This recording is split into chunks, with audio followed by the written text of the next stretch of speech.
یہ یاد دلا دیا جائے کہ نماز عید کے طریقے میں ایک تو بہت ہی سمپل طریقہ ہے. عید کی نماز جو خواتین کے لیے بھی مستحب ہے، اور اگر ٹول ہوٹل کی اس مسجد کی طرح کا ماحول ہو کہ جہاں خواتین اپنے پورے پردے کے ساتھ آ سکتی ہیں تو مسجد میں آ کے پڑھنا بھی مستحب ہے، ورنہ کم سے کم فرادہ کی نیت سے گھر میں نماز عید پڑھی جائے. جمعے کی نماز فرادہ کی نیت سے نہیں ہو سکتی ہے، عید کی نماز فرادہ کی نیت سے ہو سکتی ہے، اور جو مسجد میں نہیں آ سکتا ہے یا ٹائم پر نہیں پہنچ پایا اس کے لیے گھر میں یہ نماز پڑھنا مستحب. اور اس کا ایک بہت ہی شارٹ طریقہ بھی ہے. 2 رکعت نماز ہے. پہلی رکعت میں الحمد کے بعد انا انزلنا کا سورہ، دوسری رکعت میں الحمد کے بعد قل هو اللہ کا سورہ.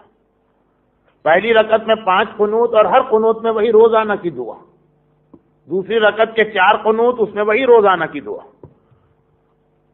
عام قنوت صرف یہ کہ اس کا نمبر یا عدد زیادہ ہو گیا، پہلی رکعت میں 5، دوسری میں 4، لیکن دعا وہی ہے ربنا آتنا فی الدنیا حسنہ وفی الآخرۃ حسنہ وقنا عذاب النار.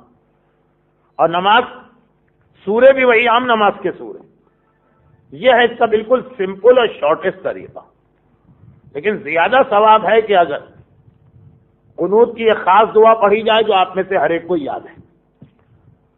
ویسے یاد نہ ہو تو جب امام پڑھنا شروع کریں گے تو یاد آتا جائے گا کہ اب یہ جملہ ہے، اب یہ جملہ. اور پہلی رکعت میں سورہ والشمس وضحاہا،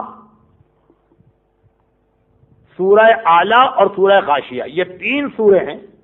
ان میں سے کوئی 2 سورے اس نماز میں پڑھنا چاہیے، یعنی ثواب. دوسری رکعت میں تو سورہ والشمس پڑھا جاتا ہے جس کی میں نے آیت کی تلاوت کی.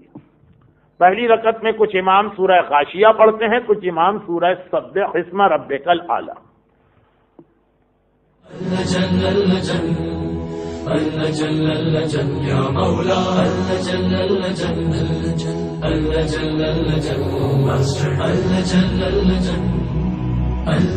يا صاحب السماء